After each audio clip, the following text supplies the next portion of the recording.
Ya comienza Autores en Línea. Noticias y reportajes con los autores de radio, televisión, teatro y cine. Coreografías y música de autor. Conducen Alejandra Boada y Raúl Martorell.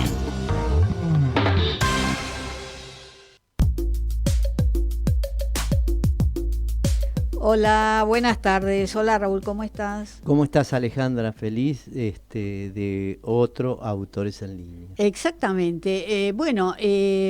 Esta semana estuviste en un acontecimiento muy importante, ¿no? Para Por supuesto, argentores. para todos los argentoristas y para Sí. todos los autores en realidad, Claro. que es el SADA, que es el Sindicato de Autores de la Argentina. Vamos a explicarle a la gente Sí. para que sepan, es el primer sindicato de autores que, perdón, que me estoy poniendo todo esto, pero porque estamos en vivo. Sí, sí. Y este sindicato lo que hace es defender a los autores. Viste que vos escribís y Sí. alguien te pide por encargo, digamos, no tu proyecto, te pide por encargo, bueno, escribime un guión de una ficción, y vos te pones a escribir, Ujú. ¿no? Y no le gusta, y bueno, dice, no me gusta, voy a cambiar, y así va pasando de uno, y no te pagan nada, o sea, no, lo explico así para que se entienda, Sí. no hay nada, o sea, vos te quedás con el guión, está bien, lo podés negociar con otros, si gusta o no, bueno, y así te van pidiendo. Y para eso es el sindicato. El sindicato lo que va a hacer es regularizar tu trabajo. Ujú. El sindicato, el SADA. Protege al autor. Protege en el trabajo al autor, Ujú. para no confundir. La obra está protegida por Argentores, pero Argentores es una sociedad de gestión que lo que hace es recaudar fondos de la autoría, pero no es un sindicato. No teníamos sindicato, y hace 8 años que estamos luchando para tener la personería, que todavía no la tenemos, ¿no es cierto? Falta todavía, pero ya se logró la primera etapa. Gracias, por supuesto, le vamos a decir gracias a Pedro Patzer, a Diego De Angelo, a Oscar Tato Tabernice, que son por el SADA, ¿no? Sí. Y por supuesto yo integro, soy uno de los socios fundadores, somos muchísimos, la mayoría somos autores, no tenés por qué ser de Argentores para pertenecer al SADA, y pueden inscribirse, así que pueden buscar en las redes SADA, S-A-D-A, o por Sindicato de Autores de la Argentina. También estuvo en esta ceremonia que vos estuviste Sergio Baiman, por la multisectorial audiovisual y vicepresidente de Argentores; Miguel Ángel Diani, presidente de Argentores; Carlos Tomada, el ex ministro de Trabajo de la Nación; Liliana Mazuré, ex diputada nacional y ex presidenta del INCA; Miguel Paniagua, secretario general de SUBTEP y de la CGT. Hace 8 años, y voy a recordar, iniciamos el pedido de reconocimiento, 4 de ellos perdidos en la gestión anterior. La sensibilidad y decisión política de la ministra llevó adelante la firma de la inscripción gremial. SADA, por supuesto, que es un poco lo que yo expliqué, representa a los trabajadores, autores, guionistas, desde el inicio de la labor hasta su estreno, defendiendo sus derechos laborales, gestión que luego continúa la sociedad de gestión que es Argentores. Esto tuvo lugar en Argentores, en Pacheco de Melo y Callao, donde se hizo esta ceremonia, ¿no es cierto?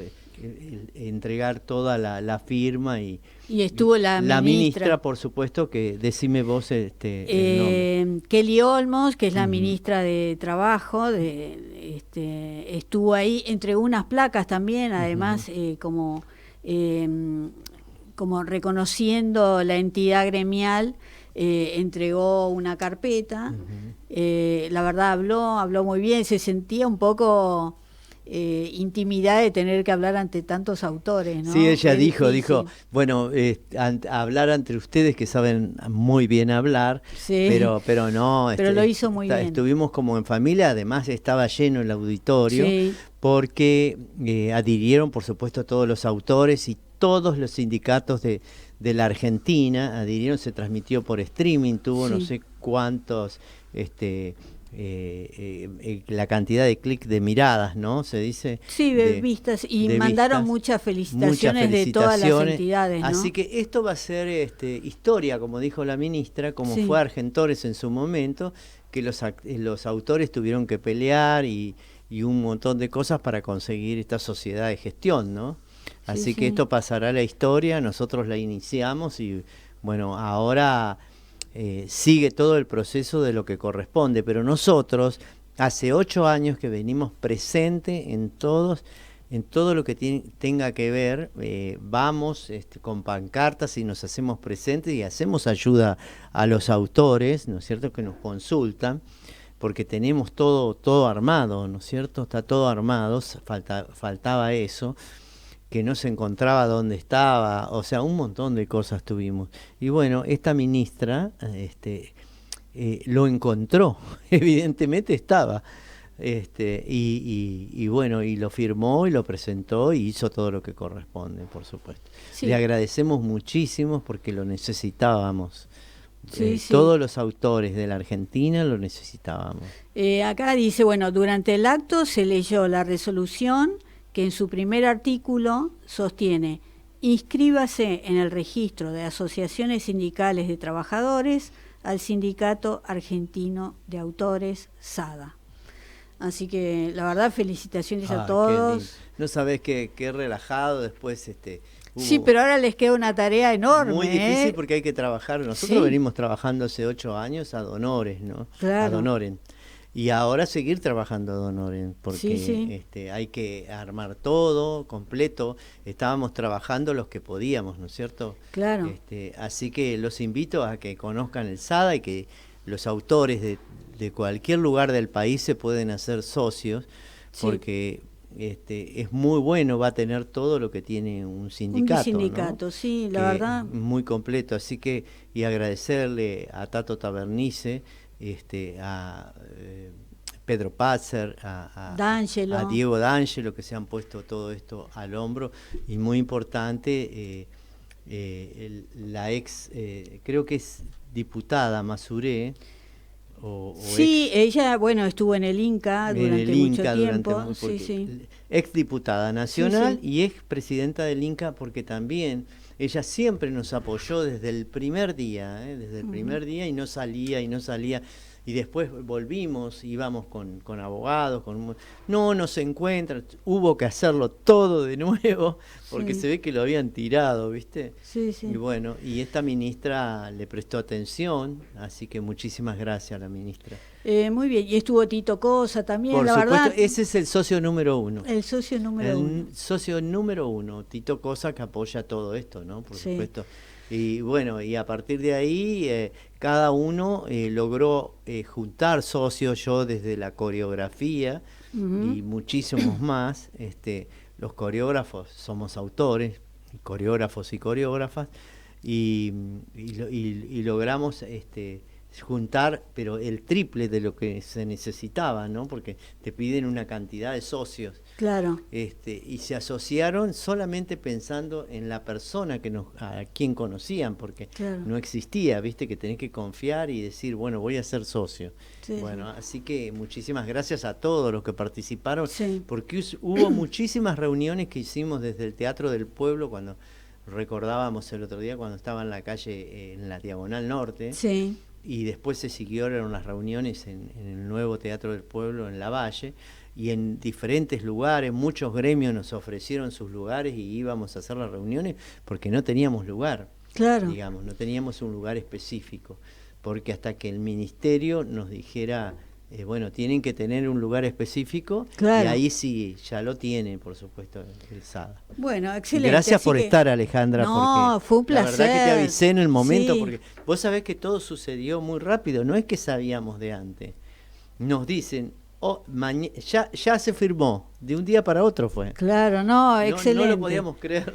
Estaba todo el mundo contento. Un placer ver juntos a todos los autores también. Por ahí en la foto no se ve mucho, porque hubo que juntar cámaras, fotógrafos, avisarle a muchísima gente, ¿viste? Pero estaba el auditorio lleno, los Sí. 2 pisos, y bueno, así que... Bueno, felicitaciones. Pronto vamos a hacer muchos más en el sindicato, por ¿no? supuesto. Bueno, vamos a presentar ahora a nuestros invitados. Todos los autores tienen la palabra en Autores en Línea.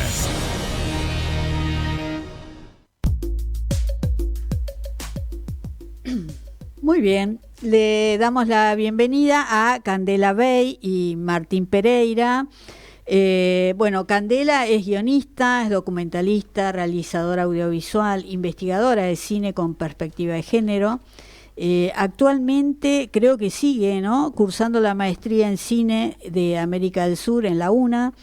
Es egresada del Centro de Investigación y Experimentación en Video y Cine, el CIEVIC, y en Guionarte estudió artes combinadas en la Facultad de Filosofía y Letras, realizó cursos de crítica cinematográfica en la Escuela de la Revista del Amante. Y bueno, y Miguel es historiador, investigador de cine argentino, se formó, Miguel dije, no, Martín.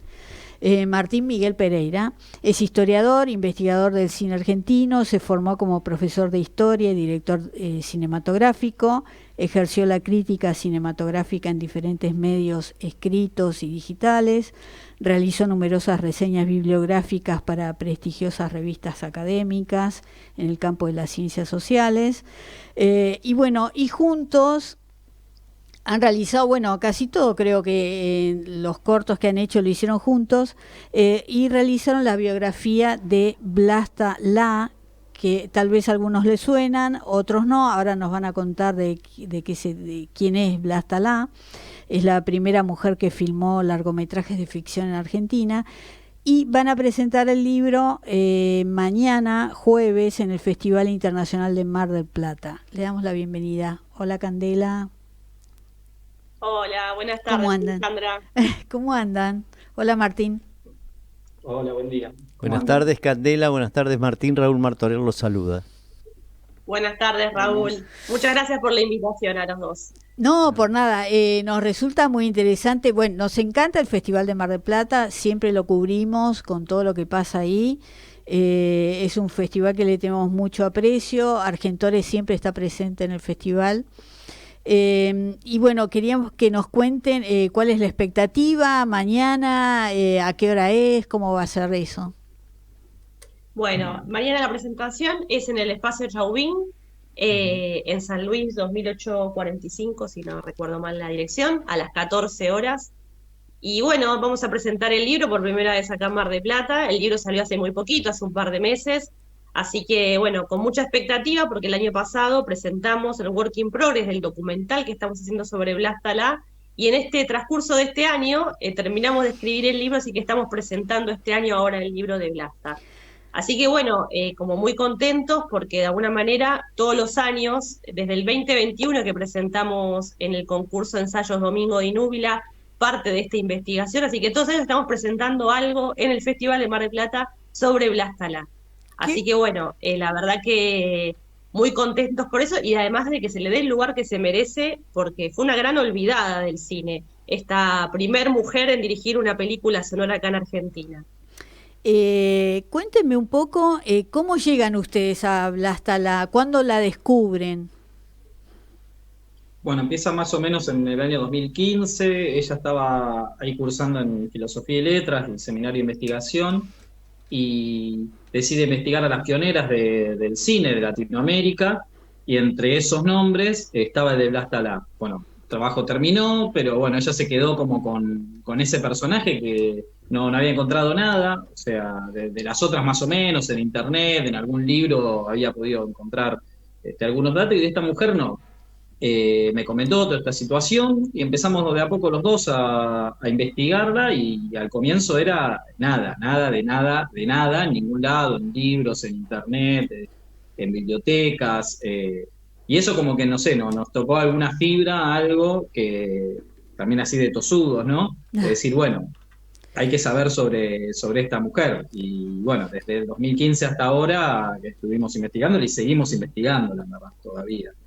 Me imagino Sí, que sí. cuando se encontraron con el nombre de Vlasta, habrán visto, creo que tiene 2 películas, no sé, pero me imagino que habrán visto la película y tal vez eso fue el motor, ¿no? de seguir investigando, porque es muy buena la película, de Las Furias me refiero.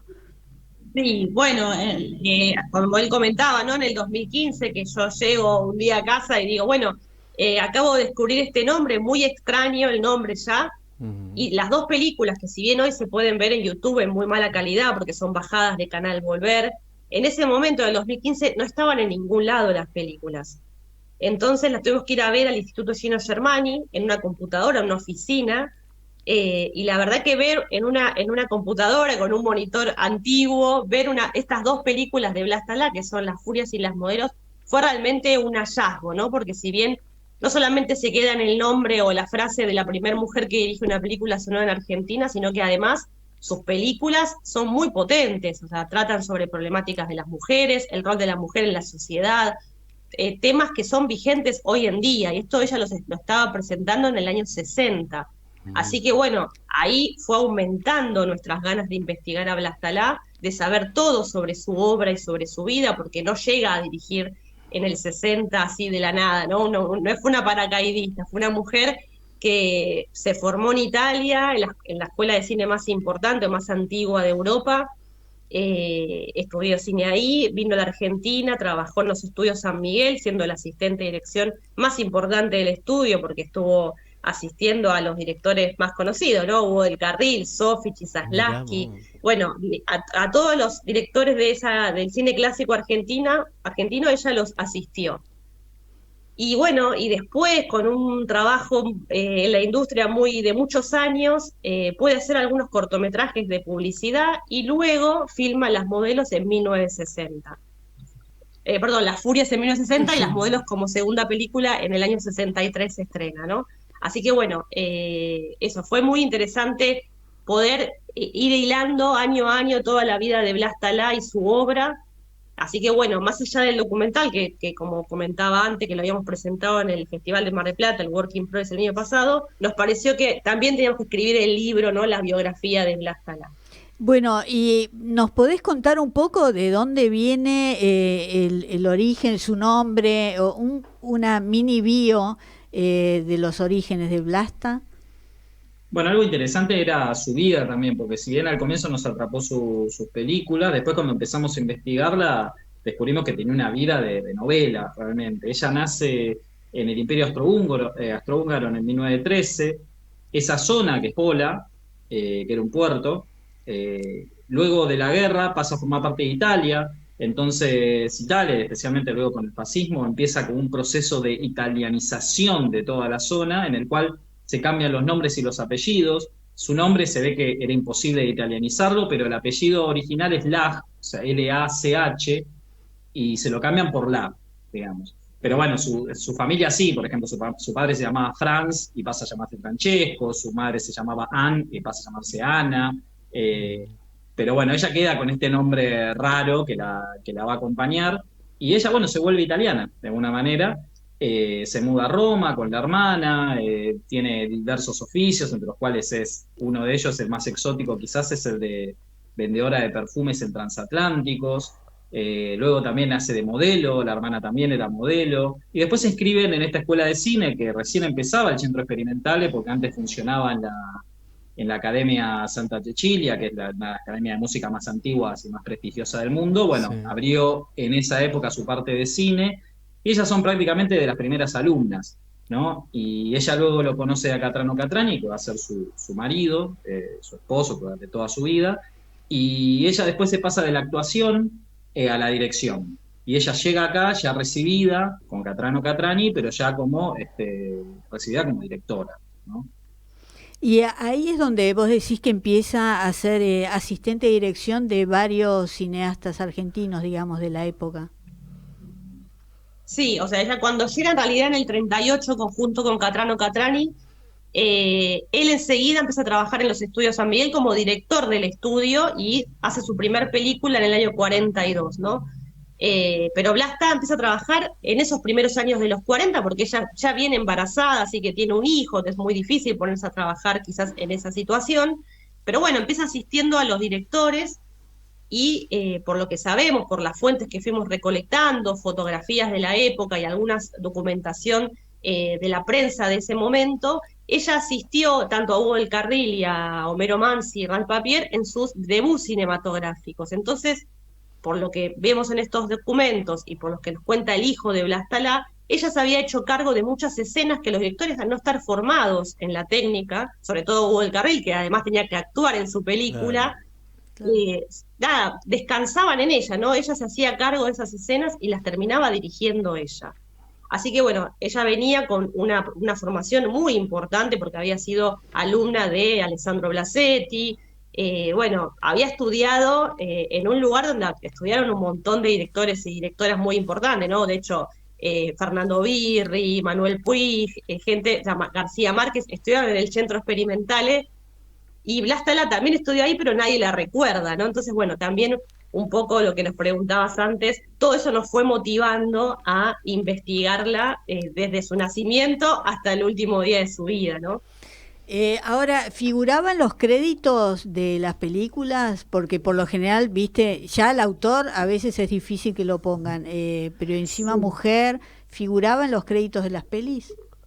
Bueno, hay un caso ahí llamativo, hay dos casos raros en ese sentido, un caso, digamos, normal para la época, que es, ella empieza en lo más bajo del área de dirección, que es lo que se llama pizarrera o script girl, digamos, que hoy se le llama continuista, ¿no? Pero justamente, incluso como lo dice el nombre, eran tareas que realizaban siempre las mujeres, ¿no? Y casualmente esa tarea, como la de cortadora de negativos, por ejemplo, que es otra tarea, que era otra tarea femenina, son tareas que no están acreditadas en los films, nunca, digamos, en esa época, ¿no? Y justamente las tareas que realizan las mujeres y la que realizaba Blas Talá. Ella luego se hace asistente de dirección y ahí sí empieza a estar acreditada en las películas. Pero otro caso raro, que es que a Blas Talá, las pocas veces que se la ha recordado, se la recuerda como asistente de dirección de su marido, ¿no? Y lo cual es llamativo porque, de hecho, de todos los directores que dirigió, el que menos dirigió fue a su marido, porque él, cuando ella empieza su carrera como más fuerte, asistente de dirección, él ya se está alejando de los estudios, y en las pocas películas que asiste a su marido no está acreditada, llamativamente, a pesar de que contemporáneamente sí estaba acreditada en otras. No sabemos bien por qué. Qué raro. Una hipótesis Sí. nuestra, sí, una hipótesis nuestra es que quizás lo hacían para, justamente para pagar menos sueldos, dado que, bueno, que ellos eran Familia, pareja y claro. claro, eran como una forma de ahorrarse un sueldo, digamos, no sabemos muy bien exactamente por qué, pero es llamativo. ¿Ustedes con qué descendiente hablan? Estabas nombrando que tenía un hijo. ¿A quién encontraron de la familia directa? Bueno, encontramos a varios familiares, pero bueno, el primero que encontramos fue al hijo que vive en Italia, o sea, que vivía porque falleció este año, hace un par de meses, vivía en Italia, en el norte, en Novara, y en un momento, después de buscar muchos años, porque esto imagínate que empezamos en el 2015, pero el hijo recién lo encontramos en el 2019. En realidad lo encontramos al nieto de Blas Talá, al hijo de este Claro. hombre, y Ajá. nos termina pasando por Facebook, porque habíamos mandado muchos mensajes por Facebook a gente que se llamaba Catrani o la de apellido, le mandamos a todo el mundo en ese momento. Muy bien, así se busca, muy bien.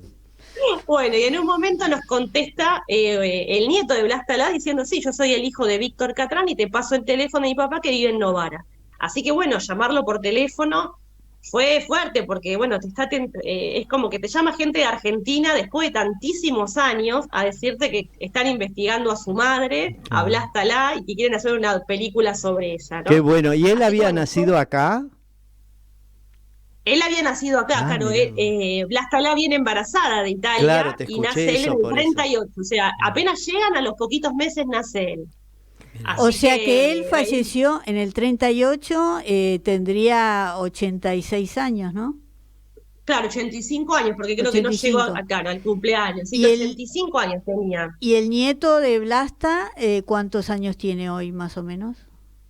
30 y pico, no, son Ah, gente que no conoció Blas Talá, no sabía de esta historia. Ellos en algún momento vivieron en Latinoamérica, en diferentes lugares, vivieron en Argentina, la familia, ¿no? El nieto, el hijo de Blas Talá, en Perú, en otros lugares, pero después se fueron a Italia y ya no volvieron nunca más. Entonces, bueno, estábamos llamando 2 desconocidos a Italia, preguntando por Blas Talá, y así que bueno, empezamos de a poquito a hacer un vínculo con Víctor Catrani y con toda la familia, porque bueno, él estaba con su esposa y con estos dos hijos que son los nietos de Blasta, que no conocieron a sus abuelos.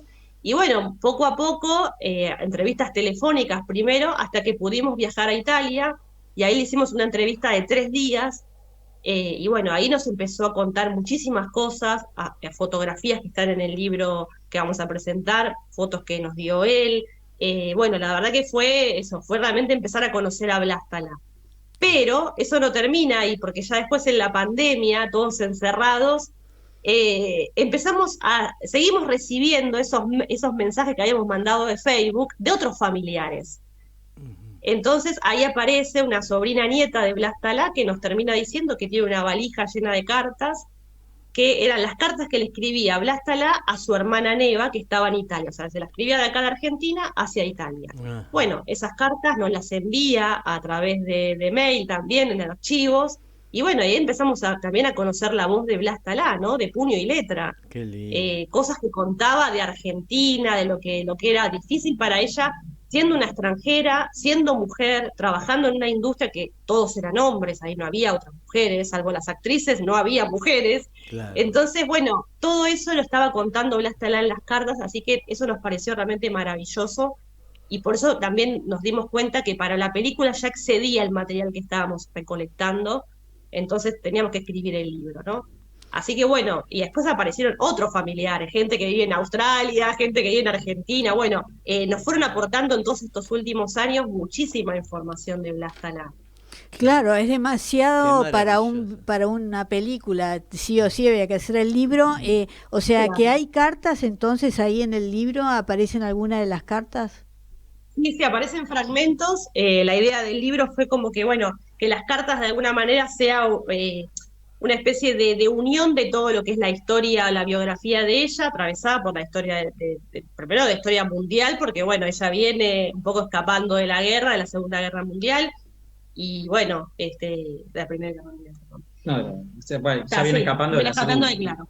Claro. Y bueno, y después, bueno, vamos a ir poniendo las cartas, fragmentos de las cartas entre la biografía, ¿no? Así que bueno, mucha gente que leyó el libro lo que dice es que bueno, se hace muy ameno esto, ¿no? De ir leyendo, Qué lindo. también un poco como descanso, ¿no? De tanta información, porque hay mucha información de años, pero también hay fragmentos de las cartas escritas por ella, así que bueno, van a encontrar, además de las fotografías, las cartas de Blas Talá. Qué bueno, Sí, qué buen las cartas documento, ¿no? está Ahí tenés buenísimo. otro guión en las cartas, Sí, ¿no? eso pensaba, ¿no?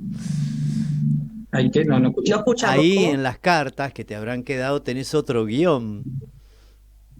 Sí, bueno, lo que es interesante es eso, fue descubrir ciertas cosas. De hecho, había nosotros periodos que no sabíamos nada de lo que había hecho ella, porque el hijo no recordaba, el hijo ya en un momento cuando no vive más con ellos, bueno, obviamente, ¿no? Él encima se va a trabajar al extranjero, entonces, bueno, había muchos baches que las cartas en muchos casos pudimos recuperar con eso que hizo ella durante cierto tiempo, pero además descubrimos una fuerte autoconciencia de ella con respecto a su lugar en el mundo del trabajo, a su lugar en la sociedad, a las cosas que le pasaban. Le digo, no, cuando uno ve las cartas y después ve las películas, entiende que no es casualidad todas las cosas que se hablan en las películas. No es que, bueno, ella fue una iluminada intuitivamente, va tirando cosas que hoy Claro. percibimos como feministas, ¿no? Como protofeministas, sino que ella tenía muy claro qué era lo que le pasaba, por qué las cosas que le pasaban.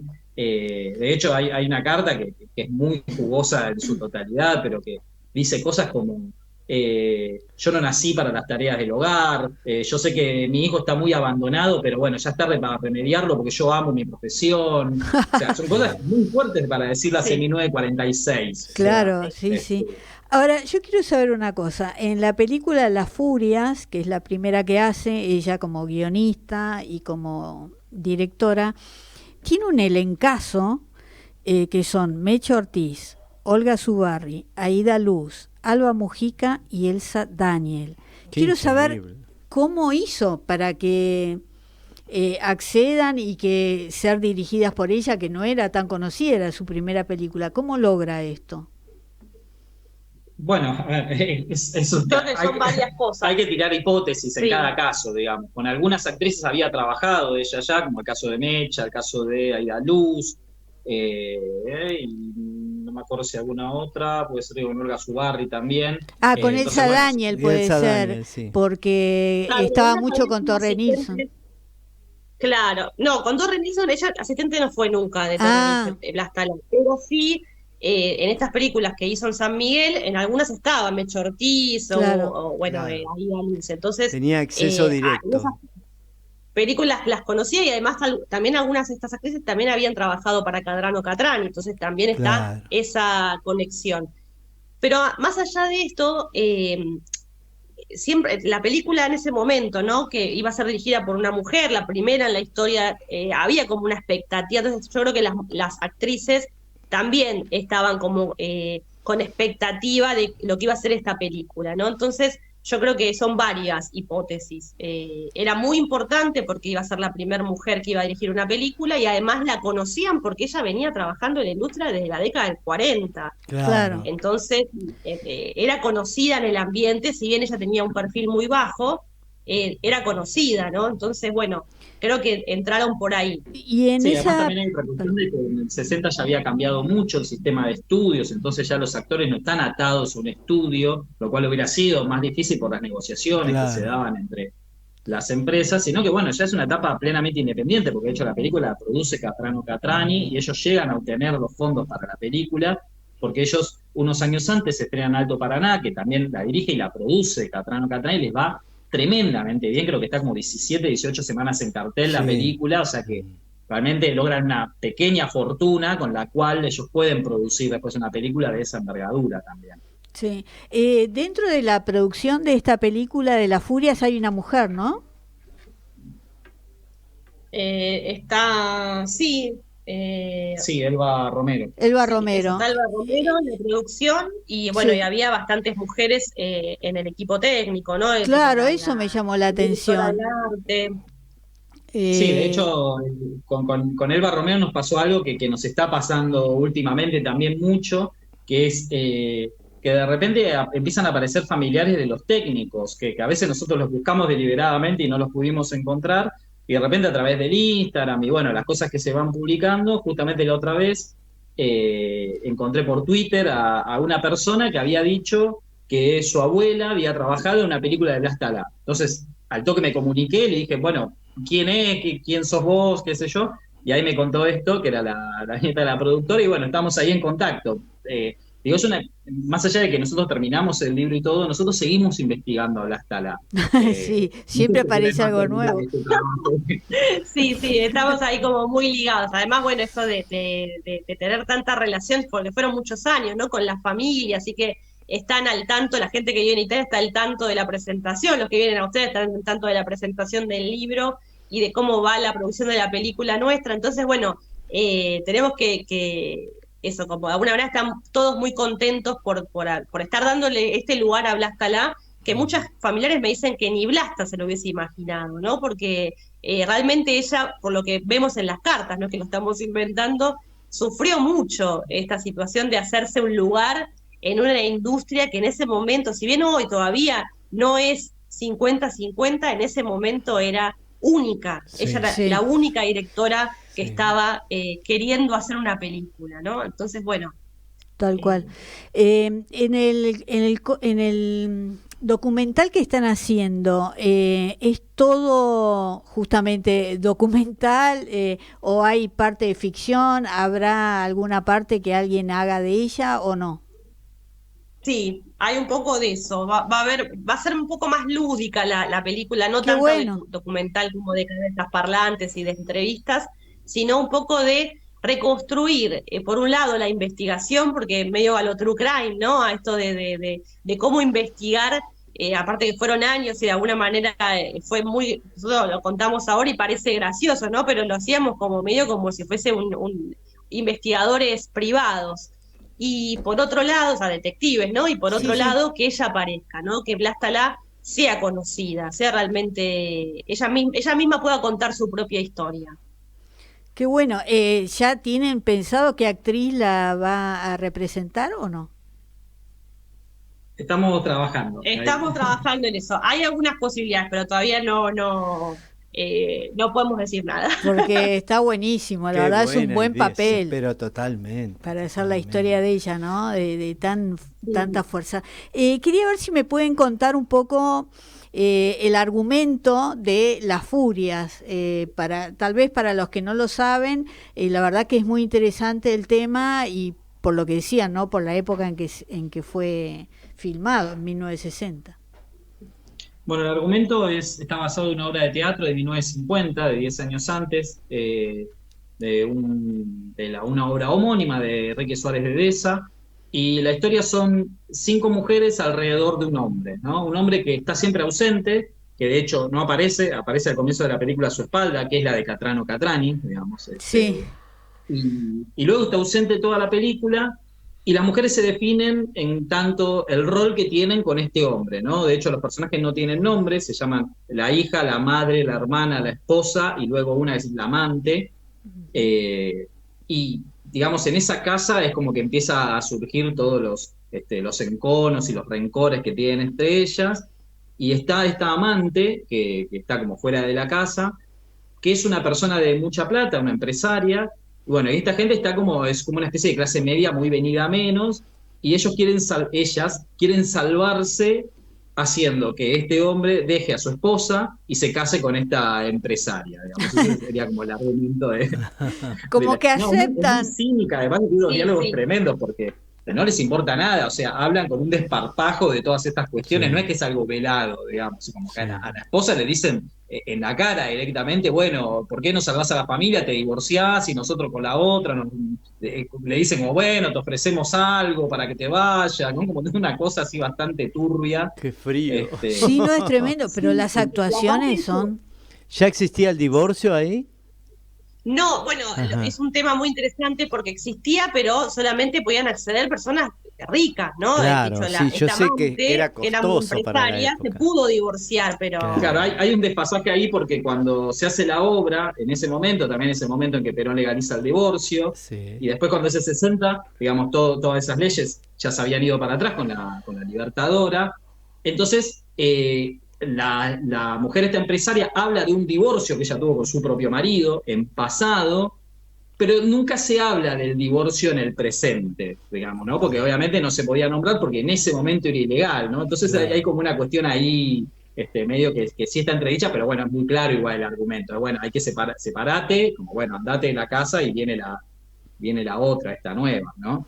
No, la verdad, súper Qué recomendable bárbaro. la película, es excelente, las actuaciones son magistrales, se puede ver, sí, en no muy buena calidad. Por YouTube, ahí están las dos películas, yo vi las dos, las modelos también. Y quería saber, ¿también participó o colaboró en algo o los ayudó, digamos, Didier, la directora del Museo del Cine? sí, bueno, en el libro, tanto Paula Félix Didier como Paula. Fernando Martín Peña, los dos escribieron los prólogos del libro y además nos vienen ayudando hace unos años cuando empezamos esta investigación. Bueno, fueron como fundamentales porque como ellos también se dedican al tema de la conservación del material fílmico, de las películas argentinas, entonces, bueno, fueron realmente unos grandes colaboradores y unos referentes sobre todo, entonces, bueno, fueron los que escribieron el prólogo del libro Por ser mujer. Claro, Así que, bueno, Qué bueno. a eso ellos... iba. Si existe la posibilidad de remasterizar la película, hacer algo con las furias, ¿se puede hacer o no? Bueno, estamos en eso porque, digamos, Sí. del material, digamos, para la gente que no sabe mucho, vos de una película tenés un negativo, que sería como el negativo de la Sí. fotografía, que sería como el material, digamos, básico sobre el cual se tiene que hacer todos los procesos. Cuando hablamos de restauración, recuperación, siempre todo eso se hace sobre el negativo. Y luego sobre el negativo se hacen las copias positivas, que las copias son las que se proyectan. Bueno, esas copias son en 35 milímetros o 16 milímetros, ¿no? Obviamente el 35 tiene más calidad que el 16. La única copia que queda de las Furias, que es en 16 milímetros, la tiene Peña, pero está vinagrada. De hecho, él ya la compró medio vinagrada, contó, pero bueno, todavía se podía proyectar y hoy ya está en un estado en que no se puede proyectar. O sea que también, como no se puede proyectar, también es muy difícil recuperarla a partir de ahí, porque es un proceso que no tiene vuelta atrás. Y además, como encima en Argentina ya no hay laboratorios que hagan este trabajo que antes hacía Cinecolor, bueno, obviamente por políticas de Estado del gobierno de Macri, ¿no? Que se cerró el laboratorio y no hubo nada que lo reemplace, entonces todos esos trabajos, los únicos que lo pueden hacer son instituciones extranjeras, ¿no? Y las instituciones extranjeras en general no suelen manipular 16 milímetros. Como todos te piden, bueno, o traeme un negativo o traeme un positivo en 35, ¿no? Con la mayor calidad. Entonces, bueno, es todo un tema ahí que no está cerrado. Sí, porque estamos todavía buscando, o sea, venimos como estamos investigando hace años, Ablástalá, también las pistas que íbamos siguiendo es el tema de encontrar los originales, el 35 milímetros que está contando él, ¿no? Entonces, bueno, todavía hay posibilidades porque de hecho Las Furias, que se estrenó en 1960, se estrenó en 9 cines, o sea, son 9 copias, por lo menos. Entonces, bueno, alguien quizás pueda tener alguna copia de Las Furias o de las modelos, o de las modelos. Entonces, bueno, seguimos buscando así tesoneramente, y bueno, si encontramos esa posibilidad, bueno, ya hay varias instituciones, como él decía, extranjeras, que están dispuestos a restaurar esta película, pero siempre y cuando encontremos el 35. Claro. Qué bueno. Bueno, desde acá lo pedimos también, ¿no? Sí. Porque si alguien nos está escuchando o nos ve... y la verdad que sí, porque acá se encontró, por ejemplo, hace unos años se encontró Metrópolis, una película de otra nacionalidad, cine mudo, de mucho tiempo antes de Las Furias, y la encontraron acá en Argentina. Así que Las Furias puede estar en algún lugar también. ¿Por qué no? Ojalá. ¿Por qué no? Bueno, y la otra opción, que bueno, no es lo mismo, hacerla toda de nuevo, con otras actrices, obviamente, que eso bueno, lo podrían hacer ustedes, ¿eh? También es un proyecto ese, hacer la remake de Las Furias. Pero qué lindo tener el original, ¿no? Sí. Aparte. Pero bueno, también se puede hacer algo nuevo, es mucho trabajo, pero bueno, ustedes son los expertos, podrían hacerlo perfectamente. Los profesionales. Bueno, gracias. No, y todavía hay otro material de Blasta que hay que recuperar, que ese sí no se puede ver y no conocemos, que son 2 publicidades que ella hizo con la empresa Atanor, que es una empresa de agroquímicos. Uno de ellos sabemos que encima fue en color. Y que estuvo en un festival, estuvo en el Festival de Río Hondo compitiendo. Así que eso, Ablástalá tenía ya una obra que venía haciendo, ¿no? Cortometrajes, así que bueno, también... Y después, después hay un corto también que ella filmó en la época de San Miguel, que no pudimos datar bien el año todavía, probablemente a comienzos de los 40, también con un equipo entero de mujeres. Bueno, de ese cortometraje no sabemos absolutamente nada y obviamente no se sabe ni dónde está ni nada. Pero bueno, esos son como materiales a recuperar de ella, ¿no? Y bueno, y con respecto a la otra película, Las Modelos, también es un tema así muy frío, ¿no? Claro. Que habla sobre el poder y eso. ¿Me contás un poquito también el argumento de Las Modelos?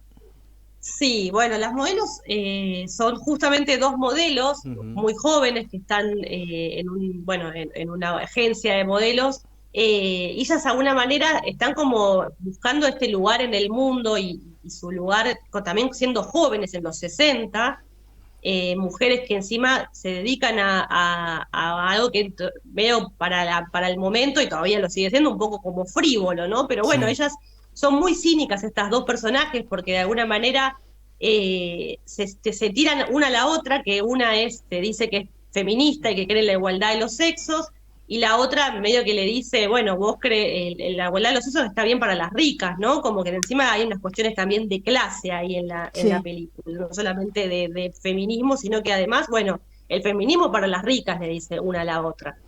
Y bueno, lo que ellas, como de alguna manera, una se quiere casar, la otra no, y al final se termina como dando vuelta a eso, ¿no? Claro. Y al final la que se termina casando era la que era más independiente, y la otra termina como teniendo amantes ricos y se queda como de alguna manera para vestir santos, ¿no? Como se decía en ese momento. Y eso, te hago un punto ahí, ¿estaría basado en la historia de ella? Porque ella fue modelo, ¿no? Bueno, sí, tanto la hermana como ella, la hermana se Claro. llamaba Neva, ¿no? Eran modelos y justo en estas cartas que se escriben hay muchas frases que le dice Vlasta, la hermana, que de alguna manera lo vemos en las modelos, ¿no? Porque Neva, perdón, la hermana de Blastala, se queda soltera en esta valija llena de cartas que estábamos comentando. Había un montón de cartas, por lo que nos cuenta la sobrina nieta, de admiradores de la hermana de Blastala. ¡Qué O sea que también lindo! se queda soltera, pero llena de amantes y de Claro. hombres que la admiraban y que le mandaban de todo, ¿no? Cartas y qué sé yo, y regalos. Así que bueno, y Blasta no, Blasta se casa, pero igual tenía una profesión. Entonces, son mujeres realmente para la época muy de avanzada, ¿no? Porque ya estudiar cine en la década del 30, Sí, era muy difícil. en pleno fascismo, bueno, ya era como, bueno, muy fuerte. Venir a Argentina a trabajar en cine, y la hermana siguió en Italia y trabajando primero de modelo y después como actriz. Así que bueno, son realmente una historia de Parece de hoy la historia, Sí, ¿no? lo que me gustaba... Viste que en este país muchas modelos se hicieron actrices. O sea, Bueno, parece de hoy un poco el eso, tema. ¿no? Y acá en las modelos también lo interesante en la película es que encima de estas dos chicas, las protagonistas, eran modelos, no eran actrices. Mirá. Una sí había trabajado de actriz en alguna película, así que bueno, también de alguna manera es como doblar, ¿no? Una especie de espejo, la vida de Blastalá, la vida de las modelos, o sea, los personajes reales y los personajes de la película. Sí, y lo bueno, sí, bueno, muy monas las dos modelos, Sí. y ellas lo que hacían, el trabajo que tenían en la película, trabajaban como si fueran la mesón de un modisto. Entonces lo que hacían era cuando venía una persona importante a comprar vestidos, Sí. ellas desfilaban los vestidos. En el momento, En sí. el momento. Entonces venía el modisto Claro. y le decía, bueno, vos ponete esto, y estaban en el living Los y las dos exhibían, pasaban. Sí, les daban exhibían. un té y todo eso. Claro. Bueno, acá hay un gran modisto argentino que sigue haciendo eso. Ah, sí. Totalmente. ¿Se Sí, sigue Roberto haciendo? Piazza lo sigue haciendo. Claro. Ah, no En sabía su que lo mesón, seguían. sí. Muchas modelos siguen usando como, bueno, los vestidos que los van y los exhiben en o presentaciones o entrega de premios, y bueno, y ahí exhiben los modelos de estos modistas, ¿no? Así que sí, Claro. las modelos, la película trata un poco de eso. Sí, Qué sí. lindo. Recuerdo ahí en esa película que hay un chiste que para la época, no sé si lo recuerdan, cuando está la chica sentada en el campo y viene una pareja charlando y ella lo escucha, que le dice, no, viven, hablan de un matrimonio que viven en cuartos separados. Y dice, bueno, cuando quieren tener sexo, ¿cómo hacen? Y entonces dice, no, silbo. Y entonces viene la otra persona al cuarto. Dice, y cuando quiere hacerlo ella, ¿qué hace? Ah, se acerca al cuarto y dice, ¿silbaste?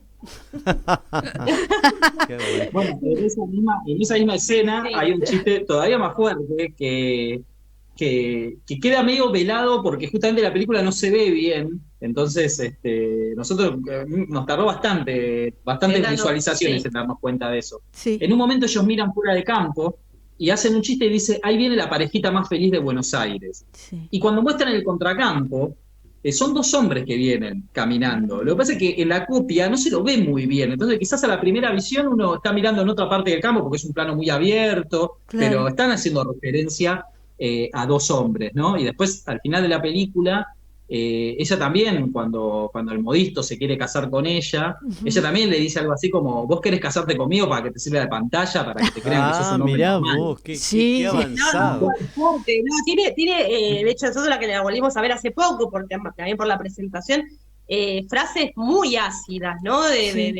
Realmente, como yo digo, para la época habrá sido muy fuerte. Entonces, sí, tiene ese tipo de frases, y lo que él contaba, lo de la parejita esta de dos hombres, lo interesante es que él dice, o sea, la historia del cine argentino dice que la primera película que trata sobre el tema de la homosexualidad de hombres es Extraña Ternura, que aparece 2 años después de las modelos. Sí, Entonces 2 ya años. Blasta fue como de alguna manera empezando Pionera. a mostrar ciertos temas que estaban ocultos en ese momento. Claro. Sí, sí. Fue la primera, digamos, que trató esos temas. Sí, Sutilmente, tal pero los trató. sutilmente, pero bueno. Bueno, por último, ¿cómo fue? O sea, ¿tuvieron éxito esas dos películas en ese momento en Argentina? ¿Cómo le fue? No. No, ninguna de las dos. De hecho, las dos duraron una semana en cartel. Ellos perdieron mucha plata, especialmente con la segunda, porque la primera, Las Furias. claro, las Furias, el Inc. daba, o sea, lo que era el Inc. antes, un año después de los estrenos, hacía como una especie de premiación, y daba premio a las, creo que 18 películas del año y le daban una plata. Con esa plata en general, bueno, se trataba de recuperar la inversión. Lo que pasa es que obviamente estaba el primer premio y después descendientemente en cuanto a la plata. Y ahí la Furias obtiene el último lugar. Encima se genera una polémica porque la Furias desplaza a los de la mesa 10, que fue como un escándalo en ese momento de que no reciba el premio del Inc., pero igual esa poca plata que recibieron no llevó a sopesar, digamos, toda la inversión que habían hecho. Y en el caso de la segunda fue peor porque ellos filman la película a finales del 61, comienzo del 62, y la película se estrena recién el 17 de octubre del 63. ¿Por qué? En ese momento pasan dos cosas. Hay una huelga de exhibidores por temas de cuota de pantalla, ¿no? Ujú. Que dificulta un poco la situación en ese sentido, y porque a la película la califican como de exhibición no obligatoria. El Inc., además de los premios, te tenía que dar como una especie de visto bueno, ¿no? Si vos tenías que tener exhibición obligatoria o no obligatoria. Obligatoria quiere decir que entrabas vos dentro de la cuota de pantalla. Claro. Que sea de exhibición obligatoria implicaba prácticamente que la película no se iba a estrenar nunca en la vida, digamos, ¿no? En la práctica significaba eso. Ellos apelan esta decisión y la terminan revirtiendo, pero claro, un año y pico después. Claro. Entonces ahí se puede estrenar la película. Pero bueno, todo ese interín ellos fueron perdiendo toda esa plata y a la película encima después le va mal, por lo cual también pierden muchísima plata con esa última película. Las últimas pelis de Catrano también le va mal en esa época, entonces quedaron medio en la lona después de las modelos. Bueno, Sí, yo creo que además, bueno, esto que contábamos, ¿no? De por ser mujer y por eso se llama así el libro y que ella se empieza como a insertar en un mundo de hombres y todo, todo en contra, tampoco tuvo suerte, ¿no? Entonces, estas cosas que está contando él atentaron también contra el éxito de estas dos películas. Por eso hoy mucha gente que las ve dice, qué maravillosas estas películas, ¿no? Qué vigentes, pero bueno, en ese momento no tuvieron éxito. muy bien, se nos terminó el tiempo. Candela, bueno, chicos, la verdad los felicitamos por toda esta tarea. Todavía les queda un largo camino con Blasta. Suerte mañana, repetimos, a las 14 horas, Espacio Inca, Chauvin, San Luis, 2849 en Mar del Plata. Es la presentación del libro. Así que bueno, mucha suerte para mañana. Gracias a Cintia Sabat que siempre colabora con el programa. Nosotros, sí. Así que bueno, felicitaciones y suerte mañana, chicos. Bueno, muchísimas Muchas gracias. gracias. Todo lo mejor, Gracias por la Muchísimas invitación. gracias a Bueno, ustedes. muchas gracias. Un placer. Muy bien, Raúl, nos vemos la semana que viene con otro autor o autora. Hasta luego, bye. Esto fue Autores en Línea. Nos reencontramos el miércoles a partir de las 3 de la tarde. Autores en Línea.